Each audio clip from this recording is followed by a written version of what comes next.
देखो आज हम पढ़ेंगे poem on the grasshopper and the cricket. It's a very beautiful poem and this is written by John Keats. ठीक है, इसके जो जो कंपोज किया है वो कौन है? जॉन कीट्स हैं। ठीक है, जो पोएम 14 लाइन्स की होती है उनको हम सोनेट भी बोलते हैं। ये एक सोनेट है।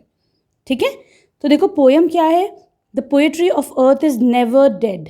इसका मतलब क्या है कि जो अर्थ की जो पोएट्री है वो कभी भी ख़त्म नहीं होती। अर्थ पे जो हैपनिंग है, जो हर वक्त जो है कुछ ना कुछ रहता है, कुछ साउंड्स रहते हैं, सारी चीज़ें। When all the birds are faint with a hot sun. इसका मतलब क्या है कि देखो जब बहुत ज़्यादा गर्मी होती है तो हम लोग क्या होते हैं, हम स्कॉचिंग हीट होती है तो ऐसा नहीं लगता कि बेहोश हो जाए, फेंट हो जाए। Same is the case with the birds. Birds के साथ भी यही है कि उनको ऐसा लगता है कि बिल्कुल जैसे बेहोश हो रही हैं। And hide in the cooling trees a voice will run. क्या है कि देखो जब गर्मी लगती है तो हम क्या होता है, हम घरों के अंदर आ जाते हैं, अपना रेस्ट करते हैं अपने घरों में। वैसे ही बर्ड्स के लिए जो शेल्टर है वो क्या होता है, उनका ट्रीज़ होता है जहाँ पे इन्हें बड़ा कूलिंग इफेक्ट मिलता है। ठीक है, and a voice will run, ये वहाँ चले जाते हैं बर्ड्स के नीचे, वहीं उनकी आवाज़ें आती हैं। ठीक, from hedge to hedge about the new mount mead. इसका मतलब क्या है? हेज क्या होता है? देखो हेज होता है बाउंड्री जो प्लांट से बने होते हैं। बहुत सारी जगहों पे देखा होगा बाउंड्री वॉल्स ही होती है, लेकिन कुछ जगहों पे बाउंड्री जो है प्लांट श्रब्स की होती है, उसको हेज बोला जाता है। ठीक है, जैसे पार्क्स में, स्कूल में होता है ना, from hedge to hedge and about the new mount mead. Mead क्या होता है? मेडो होता है, ग्रास लैंड। या देखो जब जो ग्रास, जो तुम्हारा फील्ड होता है, जब उसको हम काट देते हैं, है ना, फील्ड को एक कर देते हैं, उनकी घासें वासे काट देते हैं, तो उसको बोला जाता है माउंट। ठीक, that is the grasshoppers, he takes the lead.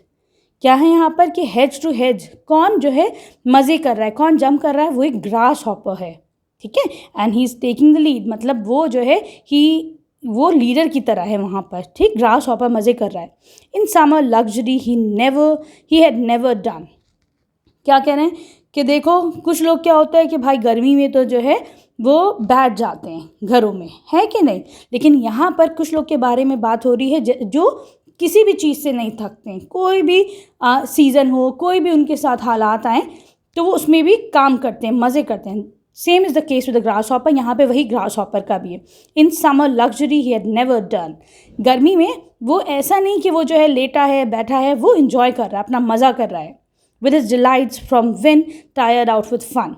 तो वो खूब ज़्यादा इन्जॉय कर रहा है अपना। क्या इन्जॉय कर रहा है? हिज जंपिंग, आवाज़ें निकालना। ठीक है, and he is taking lot of fun, उसे बड़ा मज़ा आ रहा है इसमें।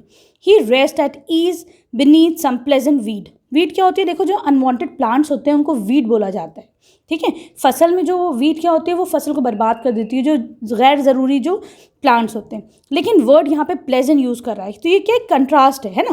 प्लेजेंट क्या है कि उसको उसी में मज़ा आता है, he is enjoying resting there. वो तो ग्रास हॉपर क्या करता है, टिड्डा, वहीं पे जो वीड्स हैं उन्हीं के नीचे बैठ के रेस्ट करता है। ठीक, अब क्या है, अब ये तो तुम्हारा हाफ ऑफ द पोएम होगी। अब तुम्हारी सेकेंड हाफ स्टार्ट होती है पोएम की। The poetry of earth is ceasing never. Ceasing मतलब स्टॉप हो जाना। अब तुम्हें क्या लग रहा है कि अगर ग्रास हॉपर वही रेस्ट कर रहा है तो क्या अब जो है अर्थ की पोएट्री वो ख़त्म हो गई? जो साउंड आ रहा है तरह तरीके की वो ख़त्म हो गया? नहीं, अभी भी ख़त्म नहीं हुआ। On a loan winter evening when the Frost, क्या है, जब सर्दियों की शाम में जो पूरे में बर्फ़ ढक जाती है तो क्या हो जाता है, एक शांति सी हो जाती है और लगता है ऐसा है कि एक साइलेंस छा गई है सब में। रॉट मतलब डेकोरेशन करना है ना, किस चीज़ को सजाना साइलेंस के साथ। From the stove there shrills. क्या होता है, सब लोग जब भाई बड़ी सर्दी की रात होती है तो सब लोग क्या करते हैं, अपने हीटर जला लेते हैं ना, तो उसमें से एक आवाज़ आती है कि नहीं। The cricket song in warmth increasing ever. अब क्या है, एक तो हीटर की गर्मी है, स्टोव वर्ड रूम हीटर्स के लिए यूज़ करे गए। ठीक है, दूसरा क्या है, जो क्रिकेट एक जो कीड़ा होता है, अब वो अपना गुनगुनाना शुरू करता है शाम के टाइम सर्दियों में। तो उसकी वजह से क्या होता है, एक वार्मथ, एक गर्माहट सी और बढ़ जाती है। ठीक है, and seems to one androgynous half lost. और देखो सर्दियों में नींद बहुत आती है तो लोग क्या करते हैं, जो लोग आधी नींद में होते हैं उनको क्या लगता है, the grasshoppers among some grassy hills. उनको लगता है दूर से जैसे कोई ग्रास हॉपर जो है उसकी आवाज़ आ रही है। ठीक है, तो ये देखो पोएम हमें जो है एक सीख देती है, एक लेसन देती है कि कभी भी किसी भी वजह से हमको हारना नहीं चाहिए। ठीक है, बहुत गर्मी है तो थक के लेटना नहीं चाहिए। ठीक है। ये इनफैक्ट गर्मी और सर्दी से ज़्यादा किसी भी सिचुएशन पे है कि अगर आपको कोई परेशानी आती है तो डिप्रेशन में मत जाओ, ये मत सोचो कि अब तो भाई लाइफ ख़त्म हो गई, ऐसा नहीं है। हमें उसका डट के मुकाबला करना है और फिर से खड़ा होना, उसको एंजॉय करना है, ठीक है। Thank you for watching Greeno solutions.